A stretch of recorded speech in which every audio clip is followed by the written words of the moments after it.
आज शिशु दिवस आ शिशु दिवस उपलक्षे आपण मानक हार्दिक अभिनंदन आ शुभेच्छा। शिशु दिवस उपरे आमे अनेक किछि स्लोगान जानिछे, जेमती शिशु हसिले दुनिया हसे, आजिर शिशु आसंता कालीर नागरिक, एमती अनेक किछि। तेणु कथा हैला एते सब स्लोगान रो अर्थ हेउछि जे आमे शिशुटी को एमिति करी गढ़ी तोलिबा जेमती सी आसंता काली जणे सुनागरिक भावरे परिणत हेबो। एथिपाई आमर दायित्व भी रहुछि आ कर्तव्य भी रहुछि। तेणु जदि आमे शिशुटीर सामग्रिक विकास को दृष्टि रखिबा तेबे जायकि से जणे सुनागरिक होई परिबो। किंतु आजिर समय रे आजिकालीर वातावरण रे आमर स्लोगान हेउछि आजिर शिशु आसंता कालीर विश्व, आउ आजिर शिशु 21 शताब्दीर नागरिक। तेणु जी विश्व हबो, जी 21 शताब्दीर नागरिक हबो, से भली शिशु को आमे पिला दिनरू गढ़ी तोलिले चलिबनी। से भली शिशु को एक उत्कृष्ट धरणर महामानव करी गढ़ी तोलिबाकू हेले तार जत्न, तार लालन पालन आमे गर्भावस्थारू ही करिबा उचित।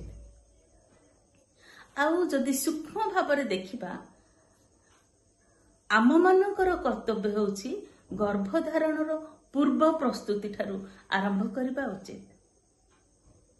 कारण आमे जानिछे शिशुटीर मस्तिष्कर विकास गर्भावस्थारे 80% होइथाय, आउ से जन्म हेबा परे बड़ हेबा पर्यंत आउ 20% तार मस्तिष्क विकसित होइथाय।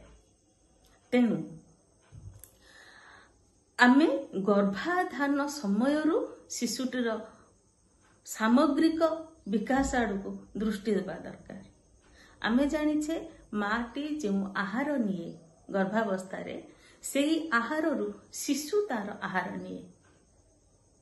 जेमती मार आहाररू शिशुर आहार, ठीक सेमती मार भावनारू शिशुर भावना, मार विचाररू शिशुर विचार तैयारी होइथाय।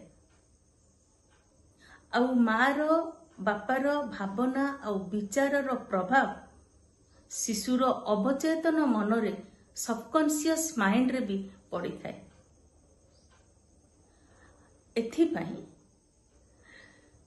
आमको दरकार जेतेबेले माता पितांकर संजोग होछि से समय रे माता पितांकर जेउ प्रकार रो मनोभाव थिबो सेई मनोभाव रो ही शिशुर मनोभूमि सृष्टि हुए। तेणु जेतेबेले पति पत्नींकर एकांत मिलन समय रे सेमानंक मनरे वासनात्मक भावना न रही बरं एक महत्वपूर्ण उद्देश्य प्राप्ति निमंते ईश्वरंक निकटरे जदि प्रार्थनार भाव रहिबो तेबे सेही भावर प्रभाव शिशुर मनोभूमि उपरे पड़िबो आ शिशु सेही प्रकार मनोभूमि नै कि विकसित हेबो। आ केवल एथिपाई आमे जानिछे पुराण काल रे वैदिक काल रे राजा महाराजा मानकर ऋषि मुनि मानकर संजोग समय को से माने पंजिका अनुसारे तिथि बार ग्रह नक्षत्र आदि अनुसारे मध्य स्थिर करुथिले। तेणु माता पितांकर भावना आउ विचार को शुद्ध करिबा पाए आमे जदि गोटिए दिन रे चाहिबा तेबे आम मनरे जो कु भाव थिबो, कु विचार थिबो, कु प्रवृत्ति थिबो सेटा परिवर्तन होई परिबो नै। तेणु आमर विचार भावना आ प्रवृत्ति को परिवर्तन करबा पई आमे गर्भाधान पूर्व प्रस्तुति करबा दरकार।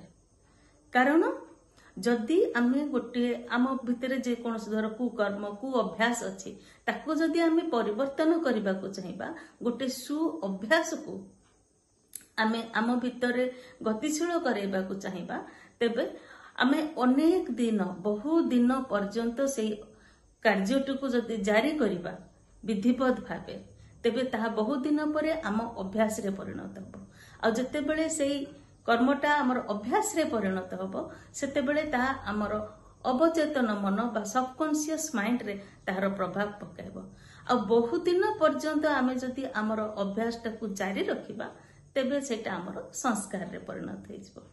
तेणु गोटे सुकर्म को आम संस्कार रे रूपांतरित करबा पई आमको पूर्व प्रस्तुतिर आवश्यकता रही थाए।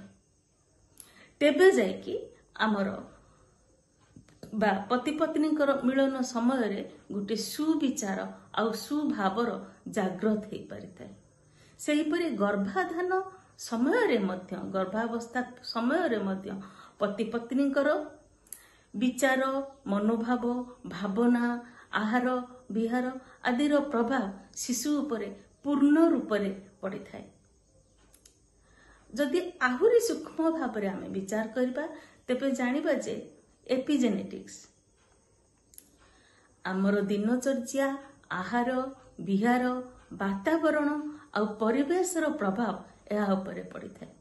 तेणु आमर शुद्ध दिनचर्या शुद्ध आहार विहार शुद्ध विचार आ परिवेश को आम संस्कार रे रूपांतरित करिवार अछि।